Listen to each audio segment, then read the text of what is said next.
Hello everybody and welcome to... Let's try a new game called Endzone, A World Apart. This is a post-apocalyptic city builder. The story is that in 2021, a coordinated terrorist attack blew up nuclear power plants all over the world and plunged the planet into an irradiated chaos. Some humans survived by fleeing to underground bunkers called Endzones, and 150 years later, humanity is just now peeking back out onto the surface and trying to scratch out a living from amongst the ruins. Now, this game is currently in closed beta for me, but it will be going into early access on April 2nd on Steam. I'll include a link in the description down below, but thank you to the developers for getting me early access. Now, I will say, going into this early access period, I don't know what kind of pricing information we're looking at. I don't know what the roadmap is as far as how this game is going to continue to develop over time, so it's something to keep an eye on. But when they sent me a code for this, I looked at the game and I'm like, you know what, this gives me some Surviving the Aftermath and Banished vibes, which are two games that I really enjoy. So I wanted to give it a shot and just see what it has to offer. Now we're going to go ahead and name this settlement Hope Valley because I just think it makes a lot of sense for something like this. And I'm not going to touch any of the other default tools, though we certainly could make the game more difficult if we wanted to. But again, I'm just going for taste more than anything else. Here's some ruins right here as we wait for a loading screen. Now the game, as I said, does have a lot of Surviving the Aftermath aesthetic appeal to it. Which, makes a lot of sense. There's only so much you can do with post-apocalyptic scrap, honestly. But, as far as playstyle, it actually reminds me a lot more of Banished itself, in that it's pretty hardcore. If you mess up with your resource projections and you are unable to react to certain events, you will enter a death spiral and everything will careen out of control. I'd actually say that in some ways it's a little bit faster paced than Banished. It feels like the population rates can really explode if you're not paying attention, which can be a good thing or a really bad thing, again, depending on how much you're prepared.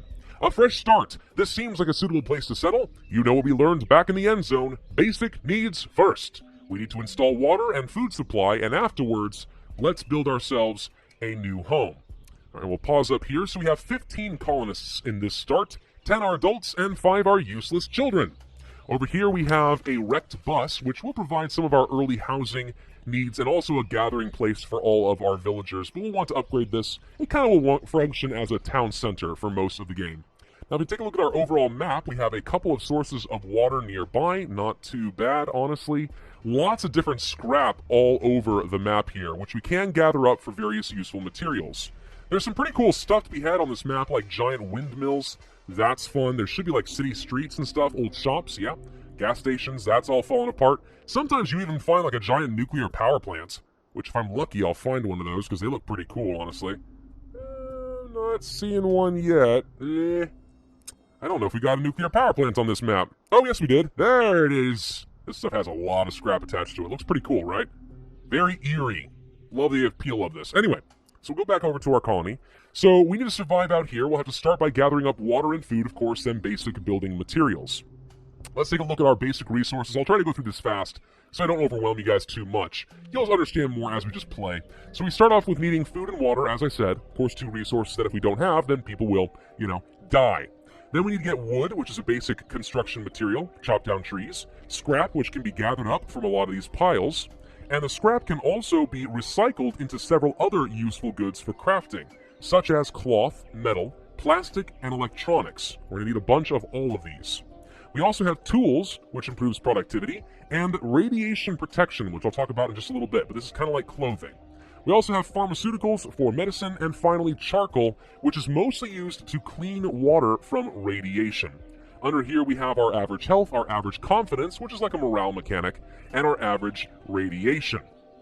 Now, if we take a look at some map modes over here, we can take a look at radiation and things like water. So here's soil moisture at the beginning of the game. Right now, looking pretty good. A lot of good, moist soil. This will be shifting a lot as days goes on, and we don't get enough rain clouds and so on. So farms will want to place in good, controlled areas, but sometimes it dries out. You really have to pay attention. Then we have radiation. We can see that the green patches here are Earth radiation. Low radiation, not especially threatening, but it can be a problem. That's where having radiation protection comes into play. If you're not wearing the right clothing, well, then you might just get sick or sterile, or both. Those things can happen. Maybe you just die. I don't know. All of the above is an option. So we want to protect ourselves from those. Now, Earth radiation can kind of shift around as time goes on. So what looks bad right now might turn out to be kind of fine later. I'm not going to let it stop me too much in the early game, but you do definitely want to prepare for it and make sure you have plenty of radiation protection to go around. Otherwise, well, you're kind of in a lot of trouble. Now, if we look down here in the bottom left, we have our professions. This is, again, very similar to Banished, in where you can set up your settlers to various different jobs, and they will automatically go and find the nearest job to perform, and you can rearrange your workforce as needed. And then over here, we have buildings and tasks. Now, water is the first thing that I know I am going to need, and a lake is a good place to gather up some water. So I'm going to place down a cistern, let's say up over here, I think. That should be fine. We're actually going to clear some radiation out in this area to make this building work. And we're also going to place down a boardwalk right over here, I guess. Can I place it here? I can, actually. Perfect.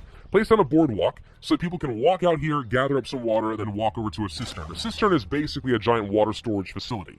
Kind of like a water tower, but this is an upgrade for a cistern. Water towers actually can use carbon to filter out radiation from water, which is helpful. There are a couple ways of getting water besides the cistern and the boardwalk. We could use a rain collector, which depending on the weather might result in some extra water for me. That water can be contaminated with radiation though, so we do have to be careful. We also can place down a well. Wells are a very slow way of gathering up water, but only takes one person, and the advantage of a well is you still have a water source even during a drought. Droughts are a situation, a special event on the map, where all the water dries up. Like all of it. Seriously, like this lake will be gone. So having a well can be good, but it also gets water so slowly that I'm not really convinced that it's worth the time and effort at this point. We can actually just go ahead and assign pretty much everybody to building jobs for now. I mean, why not?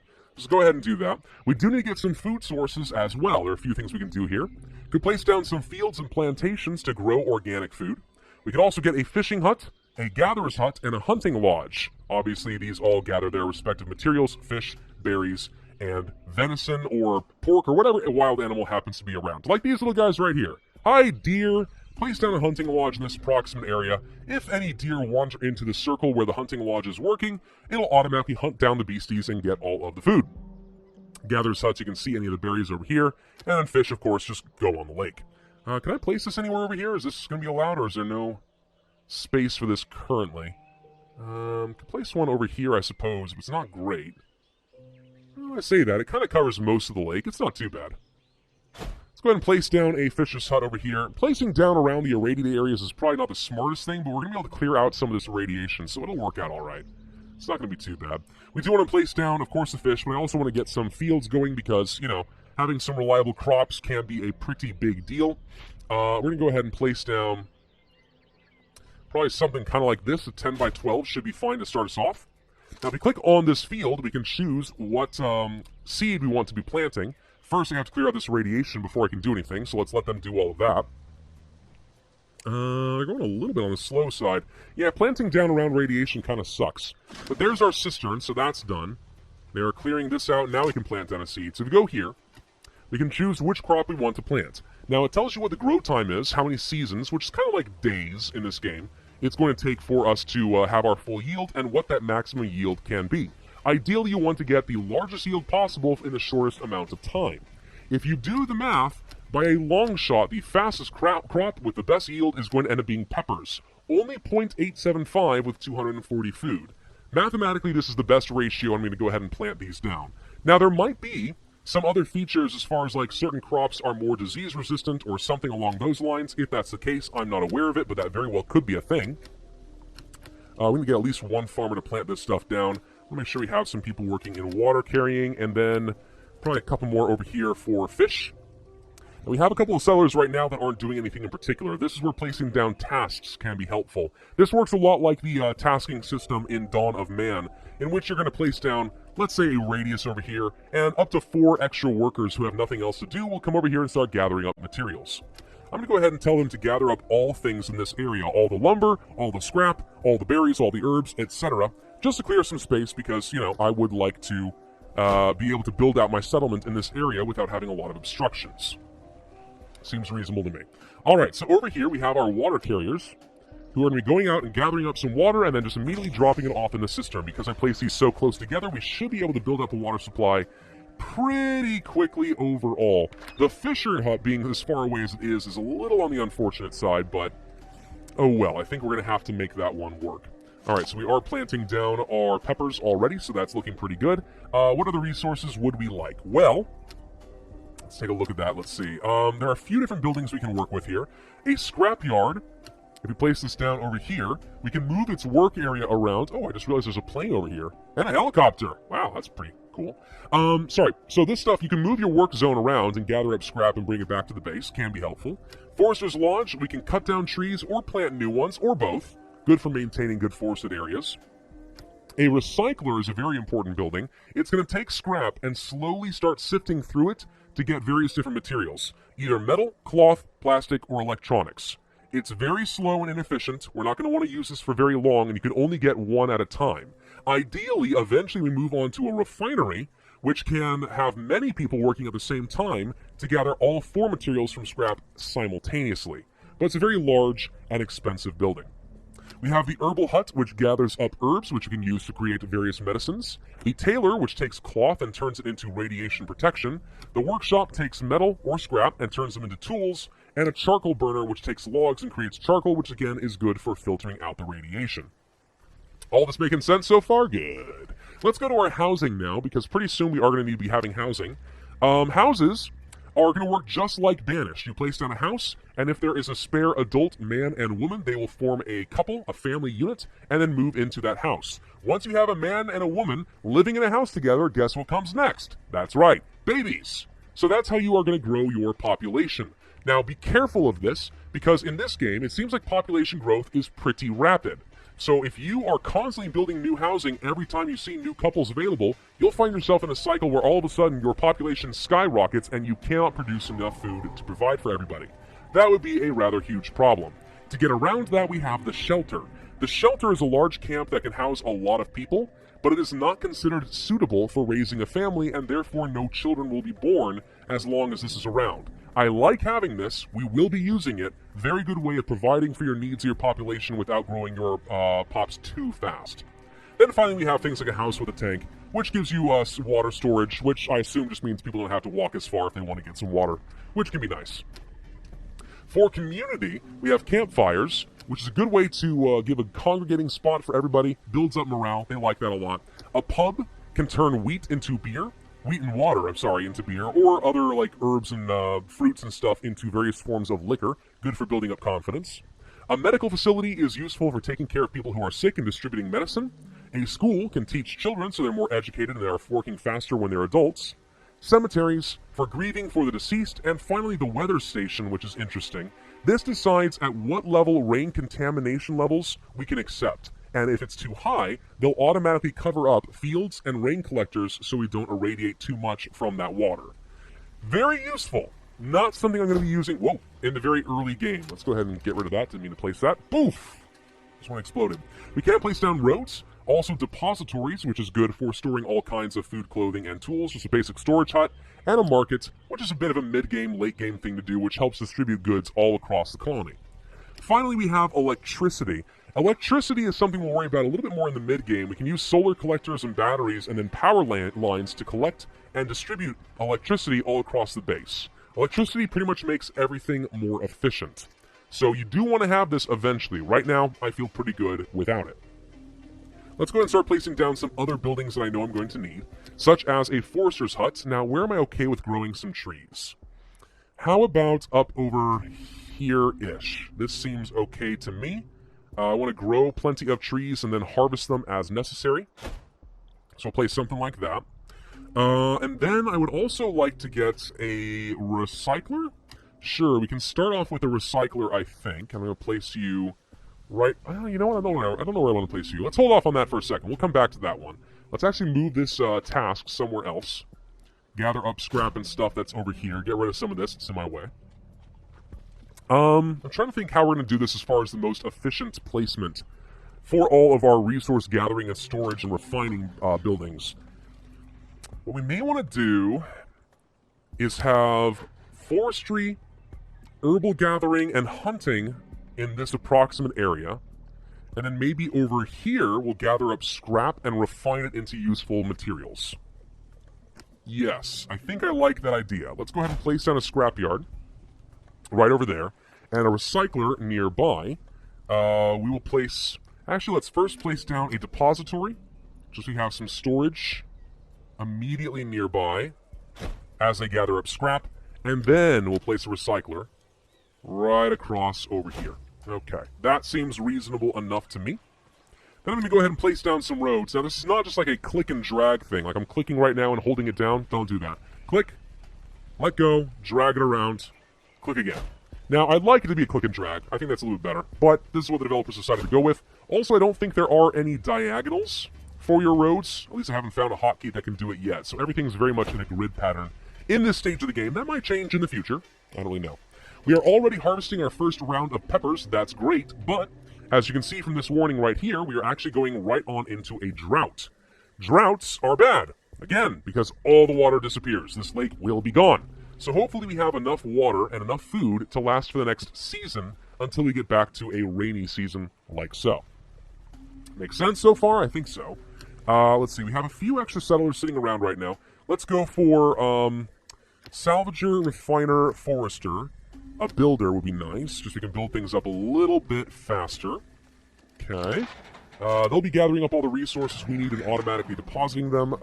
You already have gathered up all the scrap in this area, so let's move somewhere else. How about down over here for the time being? And the drought has officially hit, and there goes all the water. So all this has become useless. Ouch. Droughts are no joke. You need to always be paying attention for these. If you do not have enough water, you are going to die. A horrible, horrible death. Now you can see that we're actually requiring some housing. Apparently, the wrecked bus only lasts for 1 day. And then they say, you know what? We want a place to live. So, okay, we could probably arrange that. Let's go ahead and set up a basic little neighborhood right over here, I think. We'll do something like this. And then maybe a little alley between a couple just to break things up, and then we'll go like this. There we go. Quite a few houses, going to take up a lot of our resources, but we need all of the above. And right now, there's not a lot to do as far as water carriers or fishers, so let's just go ahead and assign a few extra builders to make this go by a little bit faster. Okay, so scrapyard is officially done. We are going to move the work area to right over here. There's 792, about 800 scrap or so to be gathered right here. There we go. So now this area moves out, they'll go over here, gather up everything they can, and bring it back to the scrapyard, and then immediately get deposited in the depository. The recycler is done. Now we can only choose one of the 4 materials at a time. I'm going to go with cloth, because I know that getting extra radiation protection is going to end up being a very, very high priority for me. Let's actually go ahead and look at building up a tailor. And I'll again place it close by to the depository, just so we can make everything a little bit more efficient as far as like storage and just not having a lot of walking time between doing your jobs, you know what I mean? Oh, there's a sandstorm approaching in a couple of days. That'll be fun. Slows people down, moves the radiation around on the map, and oh, never mind, it's on its way right now, and damages buildings. So we actually switch over to the radiation map mode. We should be able to see that things are going to move around. So far, not really. But a lot of buildings got damaged in the process, so that's great. But this is what the builders can go ahead and fix. I'll just go around here and try to fix it up the best they can. How are we looking in terms of water? Absolutely none. No water to be had until the drought is gone. Yikes. Can't place down any food. Yeah, I do not like droughts. They are rough. They are super duper rough. You've already gathered everything you can. Let's go ahead and move you somewhere else. How about over here for now? Just keep gathering up materials wherever we can. How are we looking as far as the Forester's Lodge? We are missing scrap. Until we gather up more scrap, not a whole lot that we can do. Let's go to our population. You can see that we actually have had 3 of our children grow up and become adults. So let's go ahead and assign at least another one over here to salvaging. We have somebody assigned for tailoring. And then we don't need this many builders. The drought should be ending about now, so let's go ahead and get some water carriers and fishers back. There we go. All right, here comes the rains. Boom. Much, much better. That makes me feel super duper comfortable with the situation. Let's actually swap over to the water map mode. You can see lots of water building up over here thanks to the rain clouds. As the rain clouds travel on, though, it will be changing. But for now, much needed. Thank you very, very much. Okay. So this is going right back into where we were before. Going to have enough water and enough food, I'm hoping, to get through for a little bit longer. We do need a lot more population if we're going to make this one work, though, for our food and stuff, because right now, only having a couple of fishers and 1 farmer is not going to last us for very long. I need a lot more than this. We do still have somebody who is homeless, apparently. Okay, I guess we can go ahead and assign at least another house right over, let's say, here.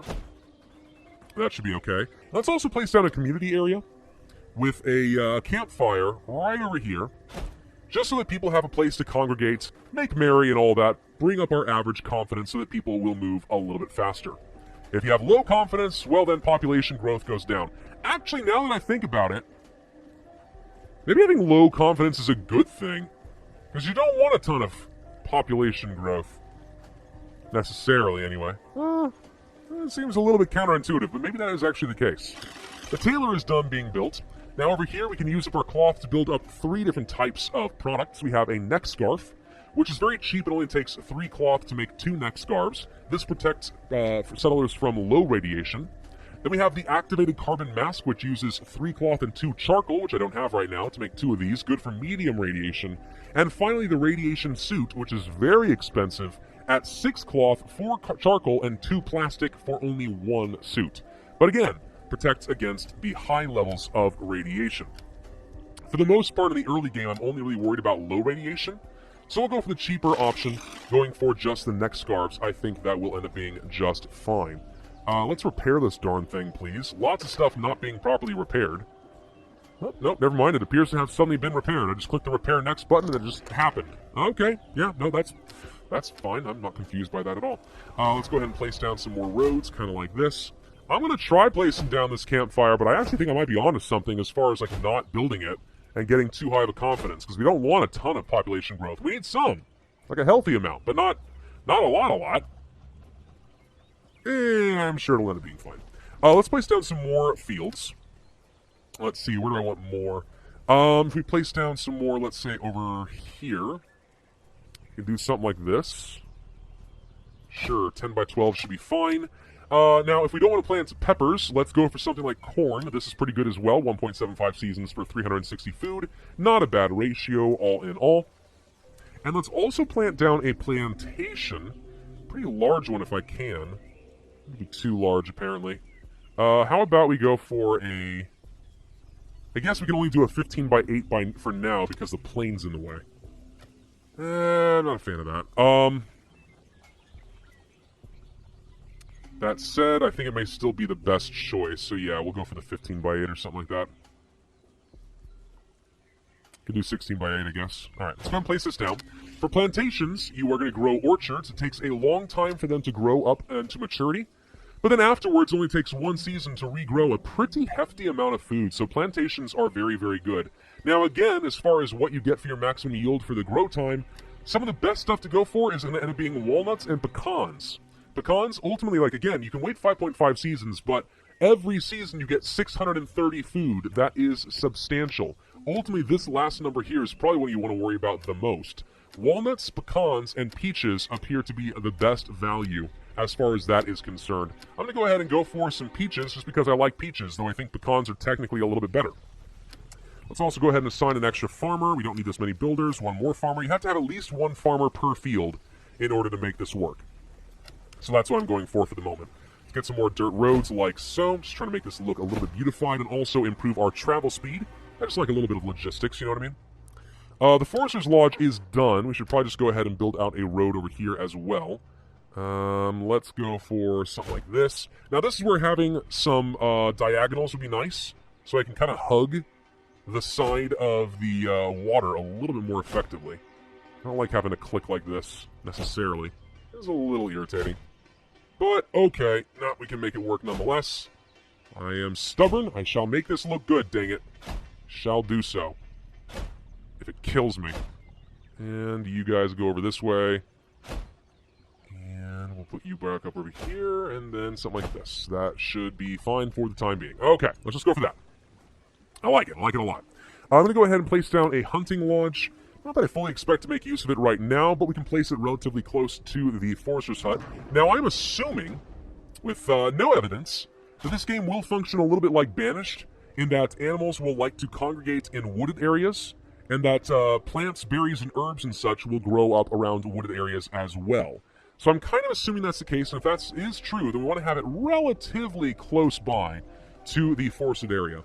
At the moment, though, I look like I don't have enough food, and that is starting to worry me a wee little bit. We do need to get ourselves another house because we don't have enough people. or sorry, enough shelter for the number of people we currently have, so let's place down one right there. You can see here, by the way, that we have one man and one woman being placed in each of these houses, and of course then, there comes children, so doopa-doopa-dook, mazel tov. We are growing up the number of families currently available in the population. There's the campfire done. Should boost up our average confidence a little bit. Up over here, we can see our notifications, but also there's something here called goals. Once in a while, you'll get kind of a quest, gather up like so much of a certain resource, and it gives you some sort of a bonus. I don't think there's any particular story as to why you get these quests and who they're coming from, but I mean, you know, it's cool. I like having some extra resources and stuff. Who's going to complain? Alright, so this is all looking pretty good so far. 15 adults, 1 spare at the moment. Don't have any hunters currently available.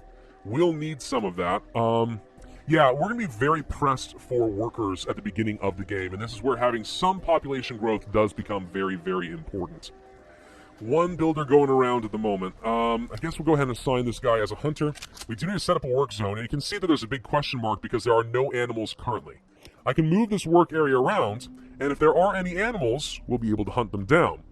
Now, this gets a little annoying to me, because the animals wander around a lot, so it's not always consistent where you're going to get the darn things, and every time, once in a while, you look over here, and the Hunter's Lodge isn't doing anything. It's like, well, what am I doing? And you have to go ahead and redeploy it somewhere else, and blah, blah, blah. It gets a little irritating to me. I guess we'll go ahead and place it over here for now, since there's literally only food over here right now. But these deer will wander, so let's try to pay attention to that, if at all possible. But there we go. So at the moment, we have a semi-sustainable colony, but as our children grow up into adults, we will be able to produce a lot more food. Right now, it's a little low for my comfort. One really bad drought could turn into a huge problem going forward, but we have a lot of the basics and essentials done. Now it's just a matter of really building out a lot more resource production, making sure our food and water stay on top, and then slowly but surely moving our population forward so we actually can produce lots of special goods. For now, though, I'm going to go ahead and end this video. I think this is a good primer into this series. I'm going to make this relatively short. I'm not sure how long I'm going to do it. Probably like, I don't know, somewhere between 3 and 6 videos, depending a lot on the reception I get from you guys. So if you want to see more of this type of content, be sure to smash that like button, leave a comment, subscribe, make sure you hit that notify bell, and I, as always, will see you guys next time.